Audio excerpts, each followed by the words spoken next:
नाम में एक बार फिर से आप सबको जय मसीह की। जय मसीह की। परमेश्वर का हम धन्यवाद करते हैं कि परमेश्वर ने हम पर बड़ा अनुग्रह किया है और आज फिर से हम उसके भवन में हैं, उसकी आराधना करने पा रहे हैं। और लास्ट संडे का दिन जो था वो ईस्टर का दिन था और हमने उस ईस्टर के दिन को बड़े आनंद से मनाया, क्योंकि प्रभु यीशु मसीह उस दिन जी उठे थे। उसी दिन को हम याद करते हैं, ईस्टर को मनाते हैं। और उसके बाद हमने ईस्टर फेट का भी हमने आनंद लिया और प्रभु की महिमा करते हैं कि परमेश्वर ने आप सब की प्रार्थनाओं को सुना और ये काम भी अच्छे से होने पाया। आज का जो दिन है वो फर्स्ट संडे आफ्टर ईस्टर है, ईस्टर के बाद पहला इतवार जो है।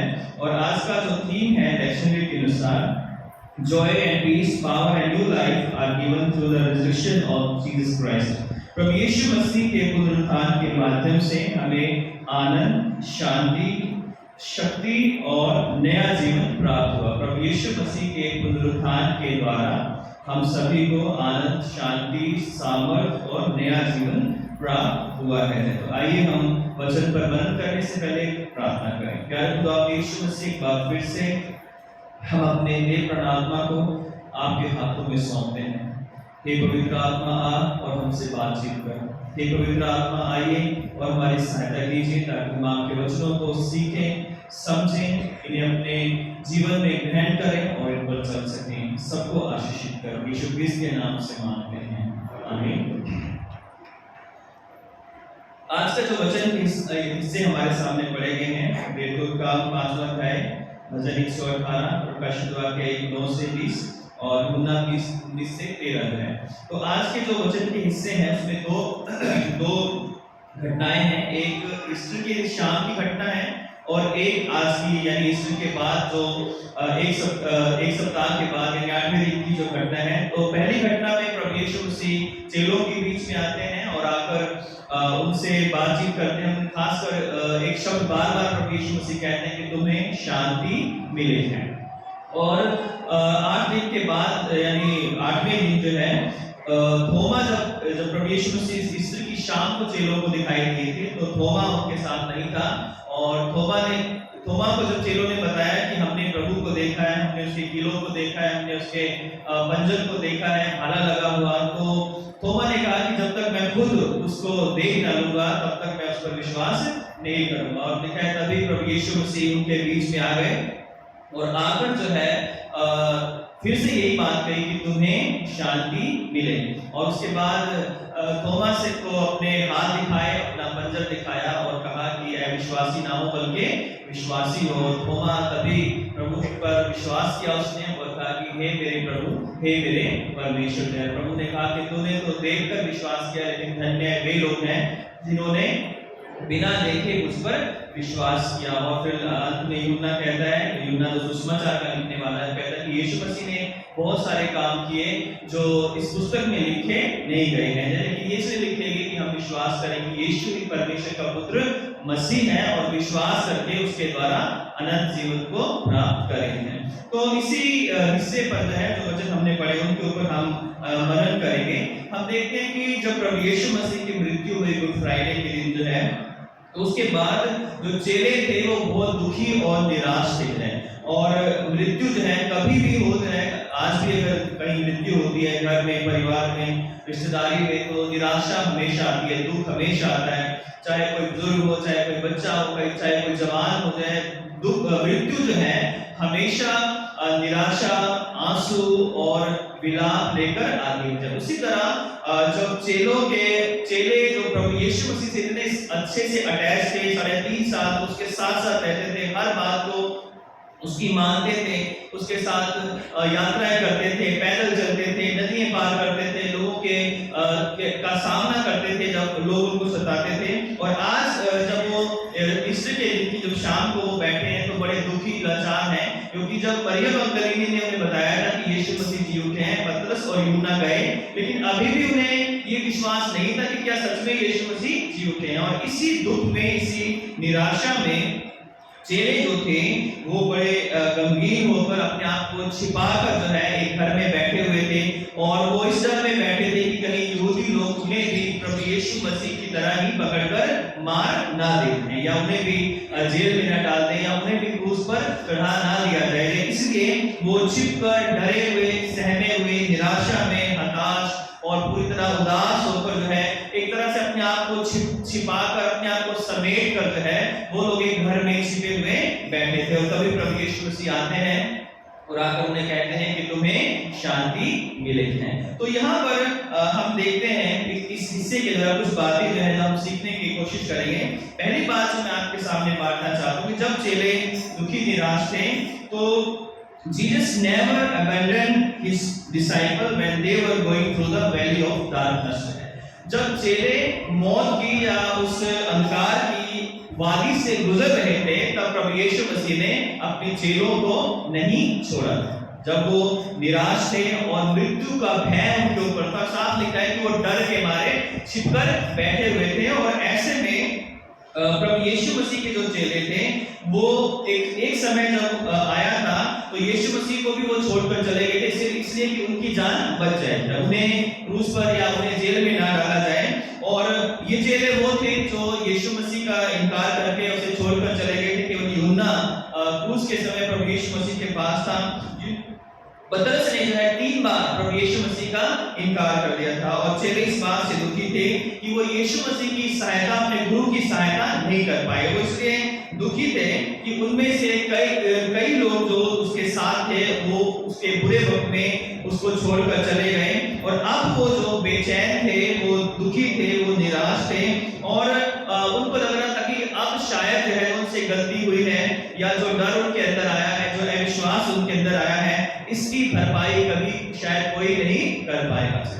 उन्हें ये आशा नहीं थी कि यीशु मसीह ने दोबारा कभी मिलेंगे। ऐसे में जब वो बेचैन थे, दुखी थे, निराश थे, परेशान थे, प्रभु यीशु मसीह आते हैं और आकर कहते हैं कि तुम्हें शांति मिले है। तो प्रभु यीशु मसीह 3 बार इस पूरे पैसेज में जो है हमें इस बात को कहते हैं कि तुम्हें शांति मिले है।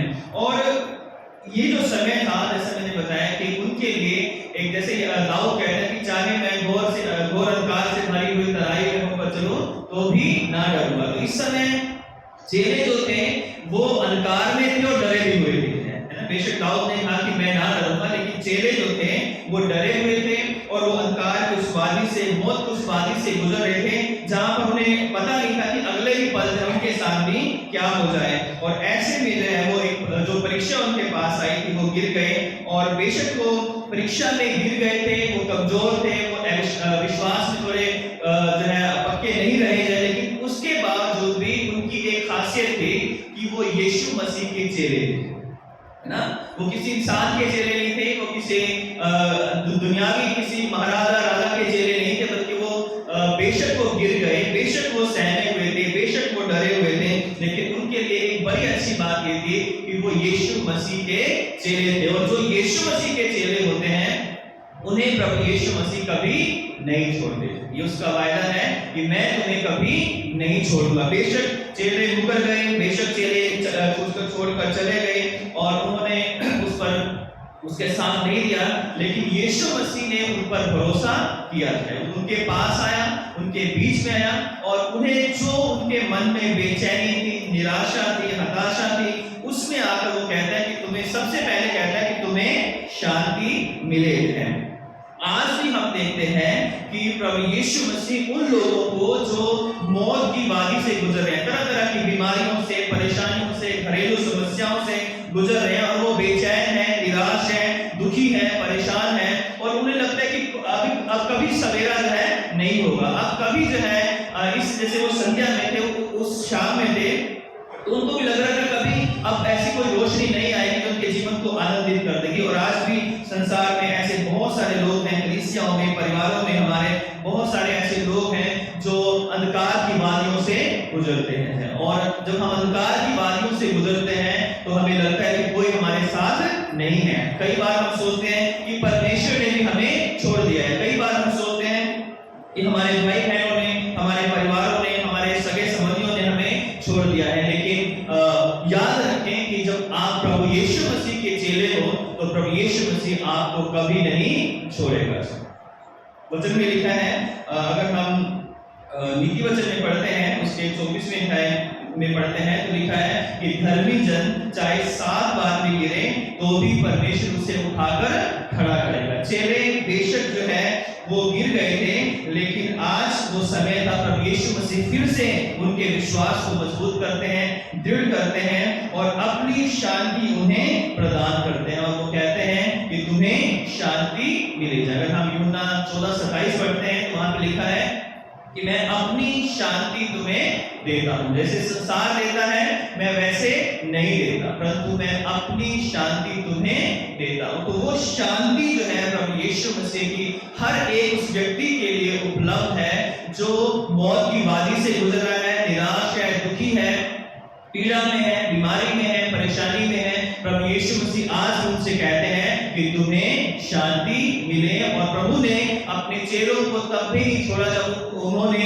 उसका इनकार कर दिया। तो बेशक हम इंसान हैं, बहुत बार हम गिरते हैं, बहुत बार हम उठते हैं, बहुत बार हम परीक्षाओं में गिर जाते हैं, विश्वास में हम भी कमजोर हो जाते हैं, हमारे अंदर भी तरह तरह के डाउट्स जो है आने लगते हैं, लेकिन उसके बावजूद भी प्रभु यीशु मसीह मुझसे और आपसे कहते हैं कि तुम्हें शांति मिले है। और फिर उसके बाद ना केवल प्रभु यीशु मसीह ने ये बात कही, बल्कि प्रभु यीशु मसीह ने उनसे कहा कि जैसे पिता ने मुझे भेजा है वैसे ही मैं भी तुम्हें भेजता हूं। यानी जो भरोसा चेलों के ऊपर यीशु मसीह का पहले था, अब भी चेलों के ऊपर प्रभु यीशु मसीह का वही भरोसा है। उसे अभी उनको ये भरोसा दिलाया कि जैसा मैं तुम पर पहले ट्रस्ट करता था, आज भी मैं तुम्हें उतना ही प्यार करता हूं, आज भी मैं उतना ही तुम्हारे ऊपर भरोसा करता हूं। इसलिए उस भरोसे के कारण प्रभु यीशु मसीह ने कहा कि जैसे पिता ने मुझे भेजा है मैं भी तुम्हें भेजता हूं। तब ये बात वो कहते हैं तो यीशु मसीह के ऊपर भरोसा प्रकट कर रहे हैं कि बेशक तुम गिरे लेकिन तुम मेरे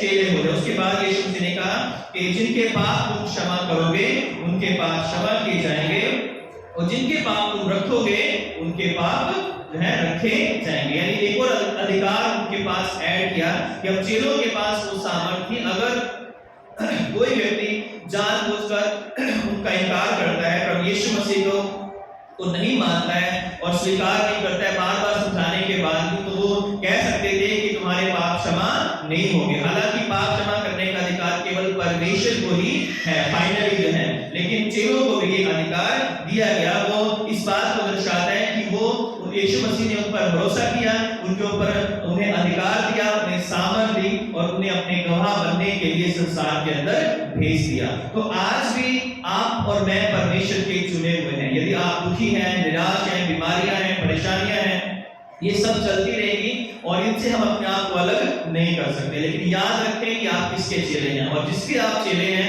वो गुरु, वो प्रभु, वो परमेश्वर कभी आपको मुझको छोड़ने वाला नहीं है। बेशक हम अंधकार से भरी हुई तराई में होकर गुजरेंगे, लेकिन याद रखें कि परमेश्वर हमारे बीच में आते हैं, वो हमारे बीच में हैं और वो कहते हैं कि तुम्हें शांति मिले है। दूसरी बात हम यहाँ पर देखते हैं, पहली बात की यीशु मसीह ने चेलों को कभी भी नहीं छोड़ा है।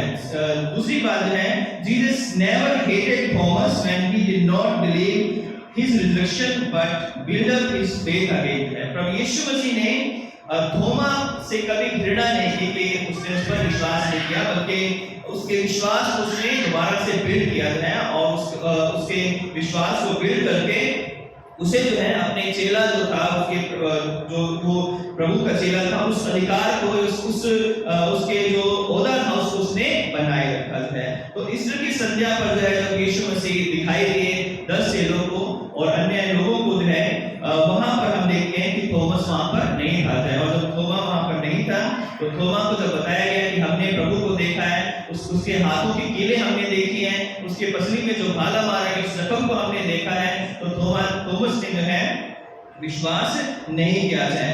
थोमा भी जो है अन्य चेलों की तरह ही डरा हुआ था और उसने भी जो है वो भी उसी मेंटली जो ट्रॉमा था उससे वो गुजर रहा था, जहां पर उसको सारा अंधकार नजर आ रहा था। इसलिए थोमा इस बात पर विश्वास नहीं कर पा रहा था कि जिसे मैंने अपनी आंखों से मरते हुए देखा है, जिसके हाथों में मेरे सामने कीलें ठोकी गई, जिसको जो है मेरे सामने कब्र में रखा गया है, वो कैसे जिंदा हो सकता है। थोमा जो है इस बात पर भी विश्वास नहीं कर पा रहा था। कि यीशु मसीह ने जब कई बार कहा था कि मैं अवश्य है, मैं मारा जाऊंगा, गढ़ा जाऊंगा, तीसरे दिन मुर्दों में से जी उठूंगा।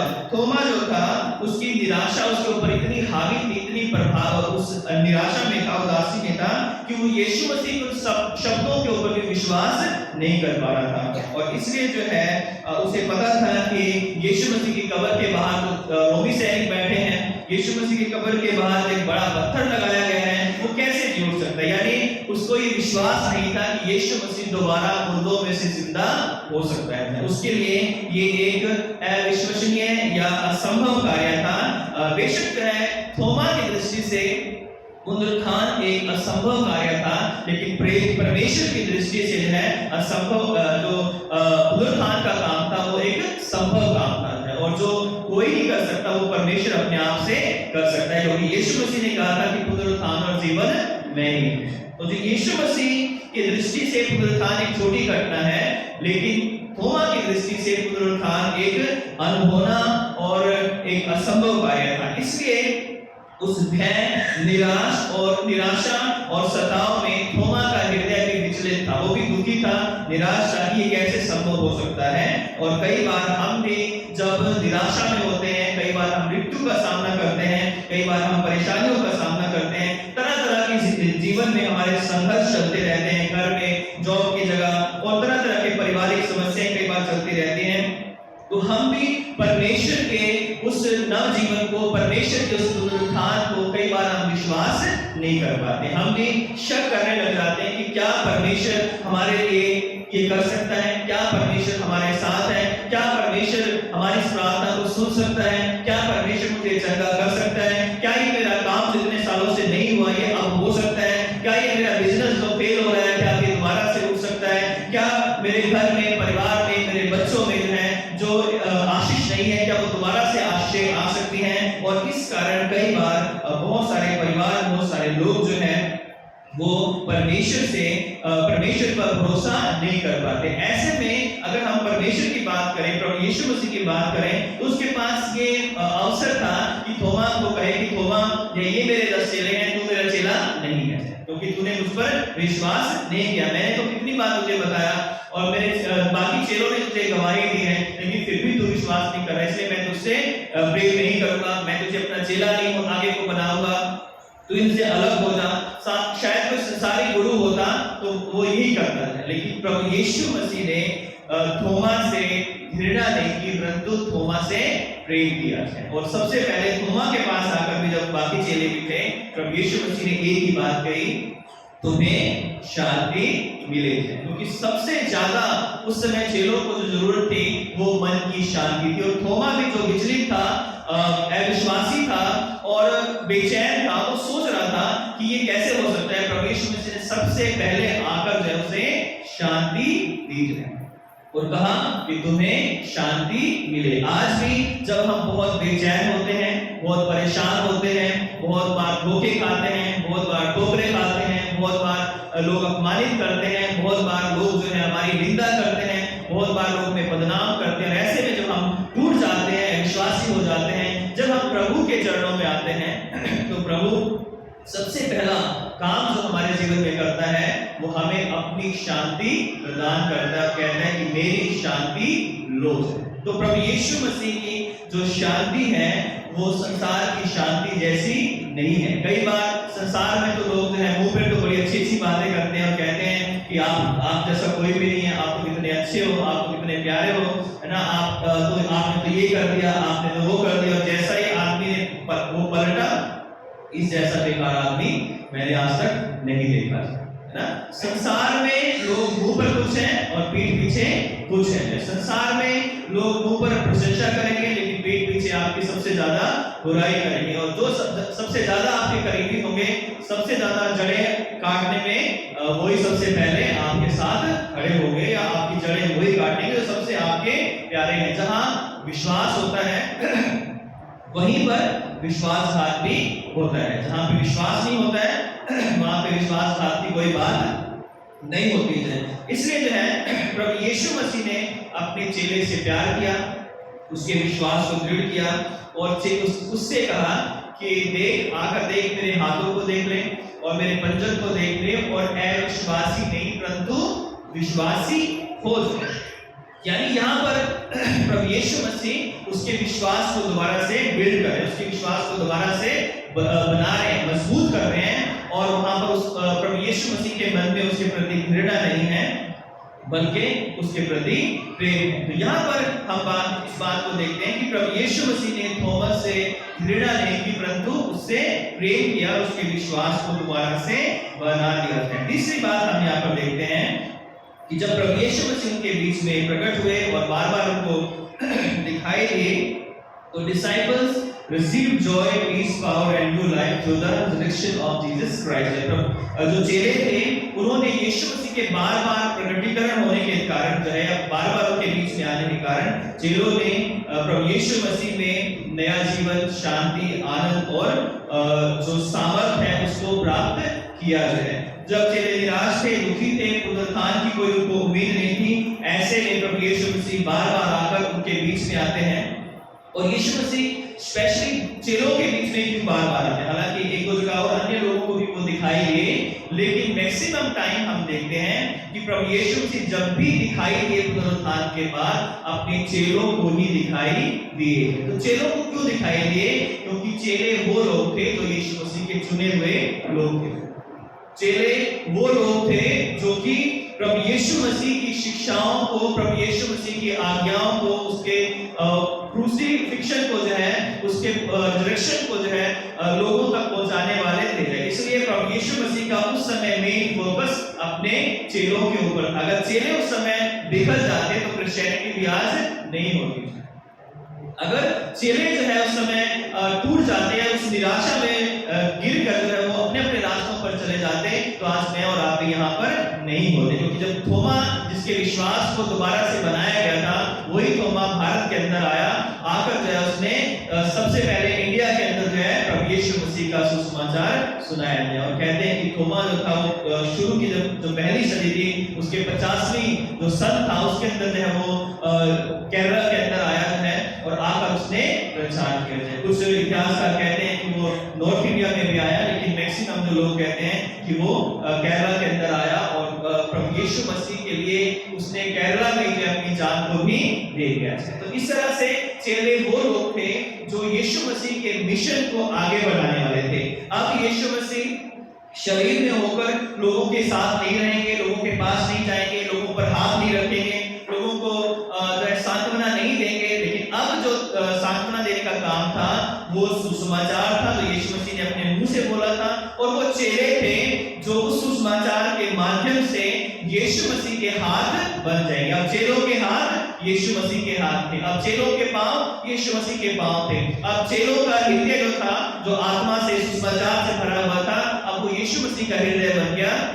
और उसी तरह आज भी जब हम प्रभु यीशु मसीह के चेले अपने आप को बना लेते हैं, बन जाते हैं, तो हम भी उसके आंख, उसके हाथ, उसके पैर, उसके मुंह, मैं और आप बन जाते हैं। तो आज प्रभु यीशु मसीह का जो काम है, उसका मिशन है, उसका जो सुसमाचार का कार्य है वो मुझे और आपको सौंपा गया है। और आज ये जिम्मेवारी मेरी और आपकी, क्योंकि हमने प्रभु यीशु मसीह में ही हमने शांति, आनंद और सामर्थ को प्राप्त किया है। और उसके बाद हम आगे बढ़ेंगे कि यीशु मसीह ने जब पवित्र आत्मा का प्रॉमिस किया तो 50वें दिन जब चेले प्रार्थना कर रहे थे तो पवित्र आत्मा उनके ऊपर उतरा और पवित्र आत्मा की सामर्थ से वहां अन्य भाषा बोलने लगे और ऐसी भाषा बोल रहे थे कि हजारों लोग जो वहां पर आए थे वो सोच रहे थे कि हमारी ही भाषा को बोल रहे हैं। उसके बाद पतरस उठा, प्रचार किया और लोगों को प्रचार किया। तो पतरस के प्रचार पर लोगों ने विश्वास किया और उसी दिन 3000 लोगों ने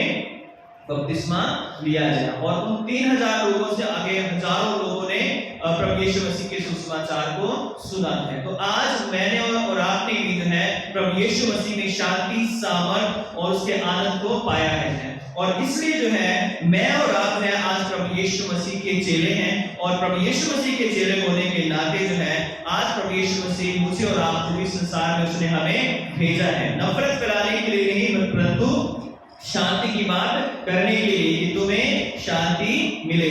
निराशा में आशा देने के लिए जो है, दुख में जो है लोगों को आनंद देने के लिए जो है, जहाँ पे अंधकार है वहां उनके लिए ज्योति बनने के लिए है प्रभु ने हमें चुना है। जहाँ पर अविश्वास है उनके लिए प्रभु यीशु मसीह ने विश्वास बनने के लिए, हमको विश्वास का रास्ता दिखाने के लिए प्रभु ने मुझे और आपको चुना है। तो परमेश्वर आज मेरे और आपकी सहायता करें कि हमने प्रभु यीशु मसीह में शांति को, आनंद को, जीवन को और सामर्थ को पाया है। और हम यहाँ पर इसलिए बैठे हैं क्योंकि हम प्रभु यीशु मसीह के चुने हुए हैं। हम बेशक गिरते भी हैं, उठते भी हैं, गलतियां भी करते हैं, लेकिन फिर भी हम याद रखें कि परमेश्वर ने आपको अपना चेला बनाया है। मैंने और आपने परमेश्वर को अपना प्रभु और उद्धारकर्ता स्वीकार किया है। गलतियां जिंदगी भर होती रहेंगी क्योंकि इंसान कोई भी हो जाए, चाहे पासवान हो, चाहे कलीसिया हो जाए, कोई व्यक्ति ये नहीं कह सकता कि मैं कभी गलती नहीं करूंगा। गलतियां होंगी जो है और होती रहेंगी, लेकिन जब हम उसके लहू से धोए गए हैं तो हमें नहाने की जरूरत नहीं है, हमें अपने हाथ पांव को धोने की जरूरत है। निरंतर हमें परमेश्वर के साथ जुड़े रहकर पापों की क्षमा मांगने की जरूरत है, ताकि हम निरंतर अपने आप को शुद्ध करते रहें और उसके गवाह बन जाएं। याद रखें कि प्रभु यीशु मसीह ने अपने चेलों को कभी नहीं छोड़ा। यदि आप भी किसी भी मानसिक, पारिवारिक, सामाजिक, आर्थिक तंगियों से गुजर रहे हैं तो परमेश्वर आपके साथ रहेगा और परमेश्वर आपको कभी नहीं छोड़ेगा।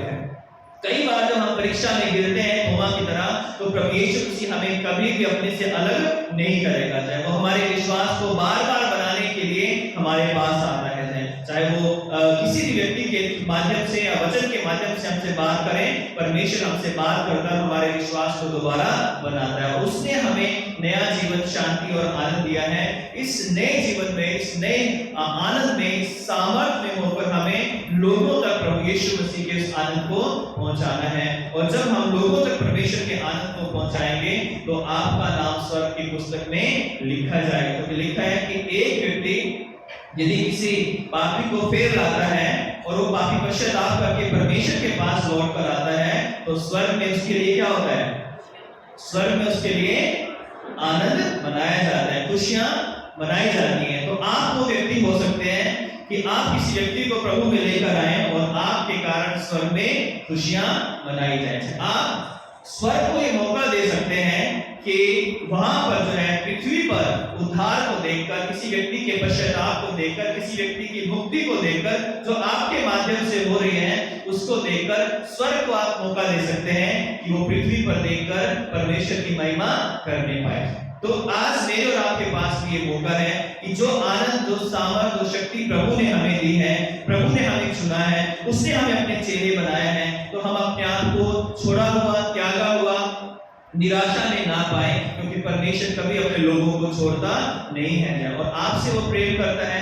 उसने आपको चुना है और वही आपको आशीषित करेगा, वही आपको संभालेगा और अपनी सेवा के लिए, अपनी महिमा के लिए प्रभु यीशु मसीह आपको इस्तेमाल करेगा। तो किसने कहा है कि मैं युगानुयुग जीवता हूँ, मैं ही अल्फा और ओमेगा हूँ, मैं ही आदि और अनंत हूँ। देख, मैं मर गया था परंतु अब मैं जीवित हूँ। और वो आप जब यहाँ पर बैठे हैं तो आप जीवित परमेश्वर की आराधना करने के लिए उसकी उपस्थिति में बैठे, उस जीवित परमेश्वर को अपने मन में उतार लें, क्योंकि उसके द्वारा ही है आपके जीवन में एक नई सामर्थ, नई शक्ति और नया आनंद को आपको देगा और आप उसमें बढ़ते जाएंगे। प्रभु जो आप सबों की सहायता करें कि हम इस संसार में जहाँ पे तरह तरह की परीक्षाएं, समस्याएं, निराशाएं हैं, ऐसे में हम प्रभु यीशु मसीह से जुड़े रहें। जब उससे जुड़े रहेंगे तो परमेश्वर हमें हिम्मत देगा, याद देगा, आशीष और बरकत देगा और जितना हम उससे जुड़े रहेंगे उतना हम उसमें बढ़ते जाएंगे। आइए प्रार्थना करें। सर्वशक्तिमान पिता परमेश्वर, हम आपका धन्यवाद करते हैं कि आपने हमें ये मौका दिया